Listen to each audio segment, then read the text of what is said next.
क्या आप लंबे अरसे से शारीरिक तकलीफ से परेशान हैं?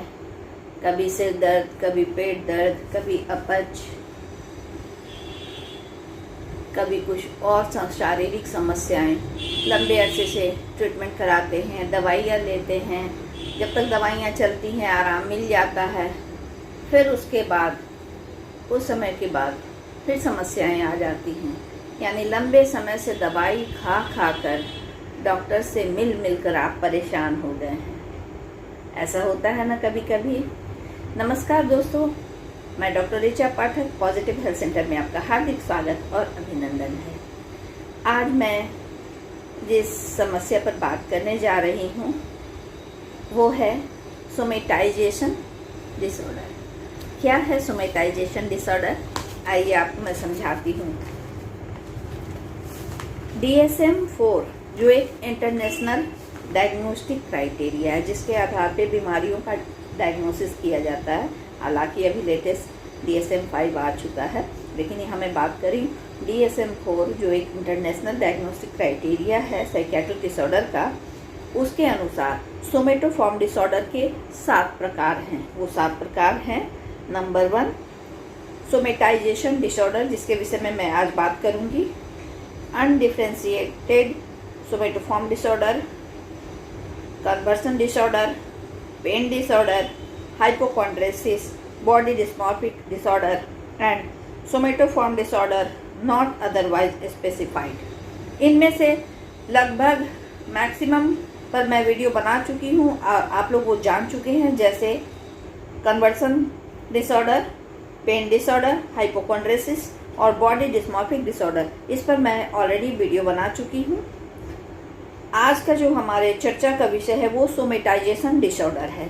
क्या होता है सोमेटाइजेशन डिसऑर्डर? जैसा कि नाम से ही स्पष्ट होता है, ऐसी बीमारी जिसमें शारीरिक लक्षण की प्रधानता हो, लेकिन लक्षणों की प्रधानता शारीरिक है और वो होता है मनोवैज्ञानिक वजह से। उसका कारण, रूट कॉज मनोवैज्ञानिक होता है और उसका नेचर या स्वरूप भी मनोवैज्ञानिक होता है। इन विकारों का जो ग्रस्त व्यक्ति होता है, कैसे आप डिफ्रेंशिएट करेंगे? हो सकता है सही में उसे कोई शारीरिक प्रॉब्लम हो, तो सबसे आसान तरीका है, जब आप डॉक्टर्स के पास जाते हैं, तरह तरह के इन्वेस्टिगेशन होते हैं, तरह तरह के टेस्ट होते हैं, सारे रिपोर्ट नॉर्मल आते हैं, लेकिन इसके बावजूद आपकी तकलीफ, आपके दर्द में कोई कमी नहीं होती है। कुछ समय के लिए मेडिसिन से आराम मिल जाता है, ट्रीटमेंट से आराम मिल जाता है, लेकिन जब भी लाइफ में कुछ सिचुएशन चेंज होते हैं तो स्थितियां फिर पूर्ववत हो जाती हैं। यानी लंबे समय से आप शारीरिक तकलीफ को झेल रहे हैं। और अगर देखा जाए तो ज़्यादातर जो कॉन्फ्लिक्ट लंबे समय तक द्वंद्व में इंसान जब रहता है, बहुत सारी चीज़ें हैं जो उसको मनोवैज्ञानिक रूप से इस रोग की ओर धकेल देती हैं। यानी जब हम अपने कष्ट या अपने किसी भी समस्या या तकलीफ को शब्दों में बयां करने में असमर्थ हो जाते हैं, तो ये आखिर तो कहीं ना कहीं निकलेगी। तो हमारे शब्दों से तो ये तकलीफ या ये ग्रीवांसेस नहीं निकल पाते हैं, ये बातें नहीं निकल पाती हैं। कुछ लोग संकोची नेचर के होते हैं, कुछ लोग अपनी बातों को अंदर ही अंदर दबा लेते हैं, घुटते रहते हैं। तो क्या होता है कि ये सारे लक्षण शारीरिक लक्षणों के रूप में प्रकट होने लगते हैं, और कभी कहीं तकलीफ, कभी कहीं दर्द, कभी कहीं परेशानी। तो बड़ा ही मुश्किल होता है इसको डायग्नोसिस करना। मुश्किल इसलिए होता है कि जितने भी सिम्टम्स होते हैं वो बिल्कुल ओरिजिनल जो फिजिकल प्रॉब्लम्स आते हैं, जैसे किसी को जोड़ में दर्द हो रहा है, पेट में दर्द हो रहा है, सिर में दर्द, वो रियल में वो दर्द महसूस करते हैं, वो नाटक नहीं करते हैं। उन्हें रियली तकलीफ होती है, उन्हें रियली समस्याएं होती हैं, लेकिन उसका फिजियोलॉजिकल कॉज नहीं होता है, कारण उसका शारीरिक नहीं होता है। तभी तो जितने भी इन्वेस्टिगेशंस होते हैं वो नॉर्मल आते हैं। इसके पहले मैंने हाइपोकॉन्ड्रेसिस यानी रोग भ्रम पे भी एक वीडियो बनाई थी, और सबसे अच्छी बात यह है कि सर्वाधिक लोगों ने उसको पसंद किया। अब तक के मेरे जितने भी करीब मैं 150 वीडियोज बना चुकी हूँ डिसऑर्डर पर, लेकिन इस वीडियो को सबसे ज़्यादा पसंद किया गया, सबसे ज़्यादा क्वेश्चंस पूछे गए, यानी आम पब्लिक इन सब चीज़ों से परेशान है। उसी वो भी सोमेटोफॉर्म डिसऑर्डर था, ये भी सोमेटोफॉर्म डिसऑर्डर का एक प्रकार है, उससे मिलता जुलता है। दोनों में कुछ बेसिक डिफरेंसेस है जो मैं आगे बताऊंगी। अच्छा, होता क्या है कि जब इस प्रकार का मरीज होता है, क्यों वो जो उसमें जो फिजिकल सिम्टम्स जब नज़र आने लगते हैं, ऐसा करके रोगी को दो प्रकार के गेन या फायदे होते हैं। अनकॉन्शियस कहिए, जो भी कहिए, वो भले ही ना समझे, लेकिन वो जो गेन होते हैं इसी वजह से उसके सिम्टम क्रॉनिक लंबे होते हैं। पहला प्राथमिक लाभ या प्राइमरी गेन। ऐसा होता है, मान लीजिए कि कोई व्यक्ति है, जरूरत से ज़्यादा उसे जिम्मेवारी की, कोई महिला है बहुत ज़्यादा काम कर रही है, किसी को इस चीज़ का एहसास भी नहीं है, करते करते वो मतलब होता है ना कि एकदम फेडअप हो जाना कि कैसे उससे मुक्ति मिले। ऐसे में जब इस तरह के फिजिकल प्रॉब्लम्स होने लगते हैं, चाहे अनचाहे, जब लगातार उसे तकलीफ होती है, तो घर वालों को समझ में आता है और उससे क्या फ़ायदा होता है, उसे जिम्मेदारियों से मुक्ति मिल जाती है। जो अतिरिक्त बोझा था वो कम हो जाता है क्योंकि वो बीमार है, और इसे कहते हैं प्राइमरी गेन या प्राथमिक लाभ। और दूसरा द्वितीयक लाभ या सेकेंडरी गेन, कि अपनों का अटेंशन मिलता है। जो वो उपेक्षित थी, अपने में लगी हुई है, उसे ऐसा लगता है कि किसी को उसकी फिक्र नहीं है, कोई ध्यान नहीं देता है।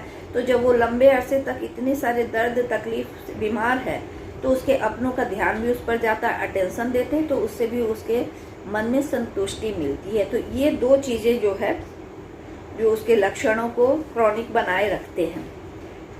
अब डायग्नोसिस इसका टफ इसलिए है कि कई बार एंजाइटी, डिप्रेशन, स्ट्रेस में भी ऐसा होता है। कई बार रियल में फिजिकल प्रॉब्लम होता है, किसी को गठिया की समस्या है, किसी को किसी और चीज़ की समस्या, तो क्रॉनिक दर्द बने रहते हैं।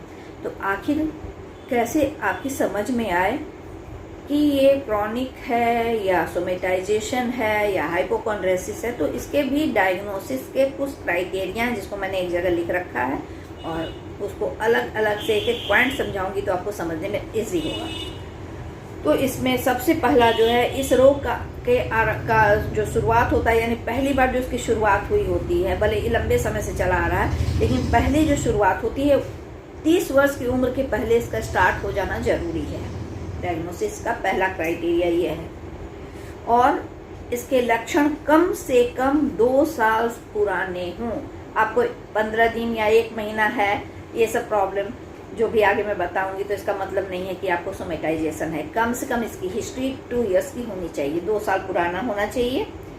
इसमें उदासी या उद्वेग के लक्षण भी प्रकट होते हैं, लेकिन ये मुखर नहीं हो पाते हैं, प्रोमिनेंट ये डिप्रेसिव सिम्टम्स नहीं होते हैं। इसके में जो प्रोमिनेंट सिम्टम्स होते हैं वो फिजिकल ही होते हैं। दूसरा, इसमें 4 प्रकार के दर्द के लक्षण का होना कंपल्सरी है, अनिवार्य है। वो कौन कौन से दर्द हैं? उनमें कम से कम 4, 1, 2, 3, 4, और 4 से अधिक भी हो सकते हैं, लेकिन 4 तो मिनिमम होना ही चाहिए। ये 4 दर्द क्या हो सकते हैं? सिर, पेट, पीठ, छाती, पेशाब करते समय दर्द, मासिक धर्म के समय दर्द, लैंगिक क्रिया के समय दर्द, जोड़ों में दर्द। इतने जो मैंने दर्द बताए, इनमें कम से कम 4 का होना अनिवार्य है, तब आप इस बीमारी का डायग्नोसिस आपको बनता है। पहला ये, दूसरा ये हुआ। तीसरा हुआ, इसमें अमाशय एवं आंत यानी गैस्ट्रोइंटेस्टाइनल कम से कम 2 सिम्टम होने चाहिए। वो क्या क्या? मिचली, वमन या वोमिटिंग, दस्त, पेट का फूलना, एसिडिटी। इनमें से कम 2 होना जरूरी है।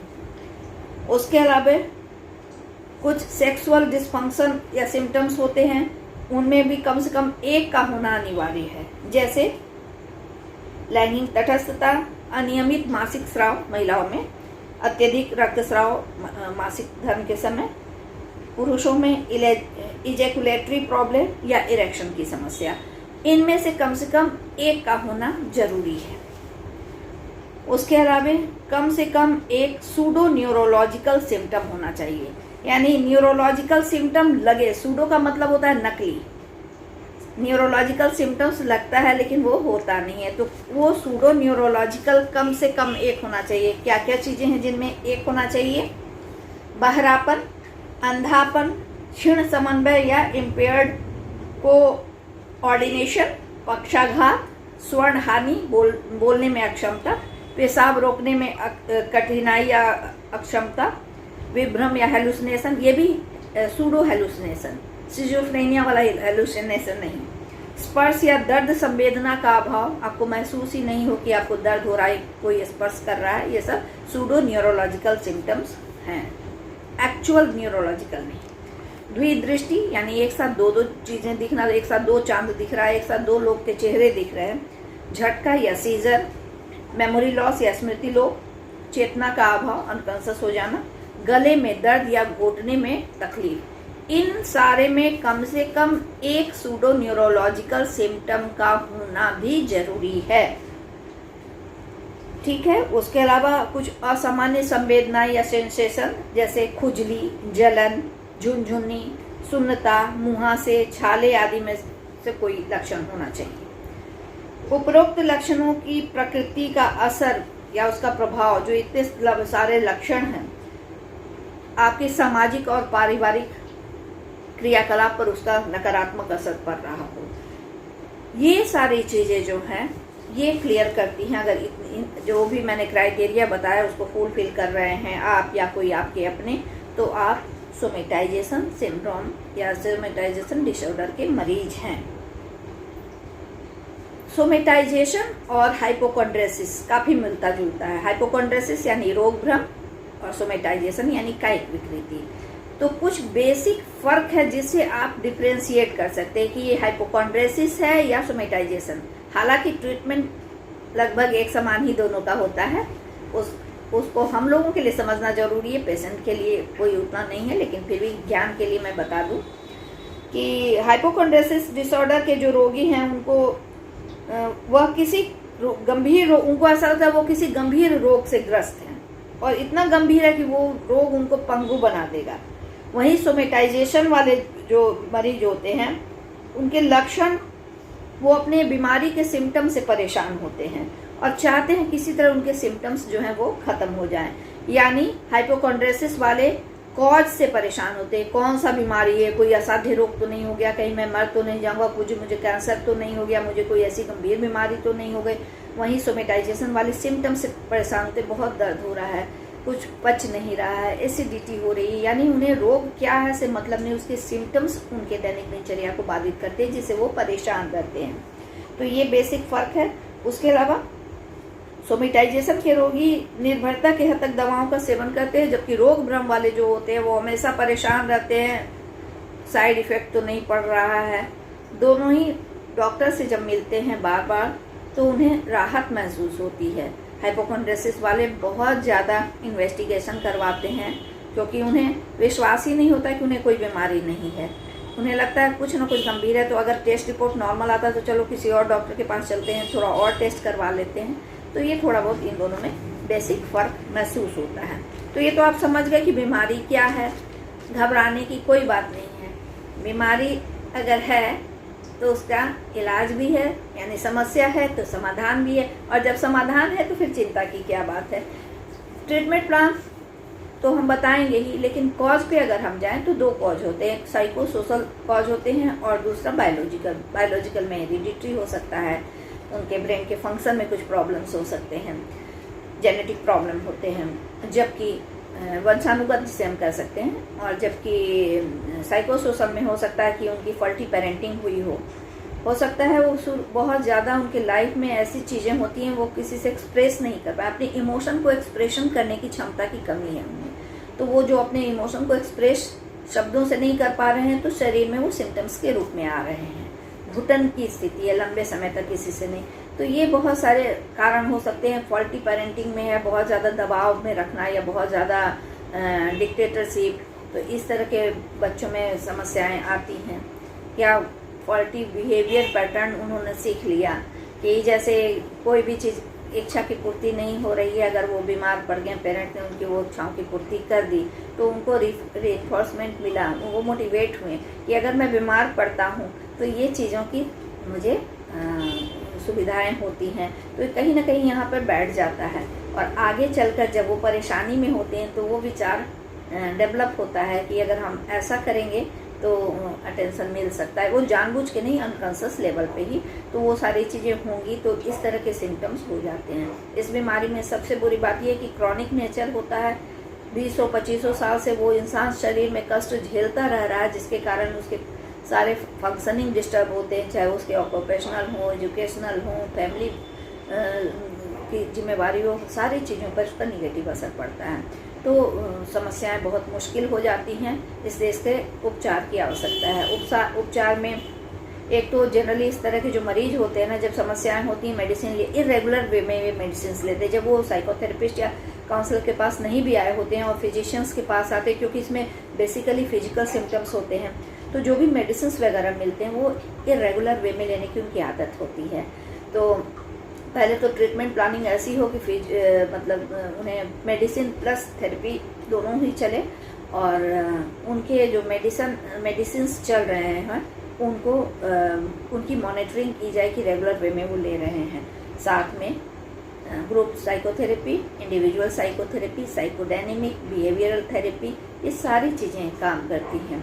ग्रुप थेरेपी देकर उन्हें इस चीज़ का एहसास कराया जा सकता है जो समस्याएं आपकी हैं ये इनकी भी हैं, इनकी भी हैं, और दोनों का कारण क्या है। कारण आपका जो है वो साइकोलॉजिकल है, फिजिकल नहीं है। आप भी बहुत ज़्यादा तनावग्रस्त होते हैं या आप अपने इमोशंस को एक्सप्रेस करने में अक्षम है, इन्हें भी ये समस्या है, तो आप लोग अपने इमोशंस को एक्सप्रेस करके हल्का महसूस कर रहे हैं, तो ये सारी चीज़ें उनको डायरेक्ट या इनडायरेक्ट वे में बताई जाती है, जिसका असर पड़ता है। उनको इमोशन एक्सप्रेशन के जो सही तरीके बताए जाते हैं, तो ग्रेजुअली उन्हें अपनी समस्याओं से निजात मिलती है, और लगातार अगर थेरेपी काउंसलिंग लेते रहते हैं तो 100% अच्छे हो ही जाते हैं। तो इस तरीके से इस तरह के रोगियों की समस्याओं का समाधान किया जा सकता है। आपको इस तरह के वीडियो अच्छे लगते हैं तो लाइक कीजिए, शेयर कीजिए, और कुछ कमेंट्स भी कर सकते हैं।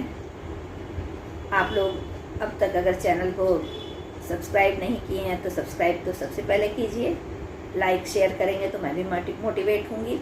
अगले वीडियो में कुछ और भी आपके लायक उपयोगी टिप्स लेके आऊँगी। तब तक के लिए धन्यवाद, नमस्कार।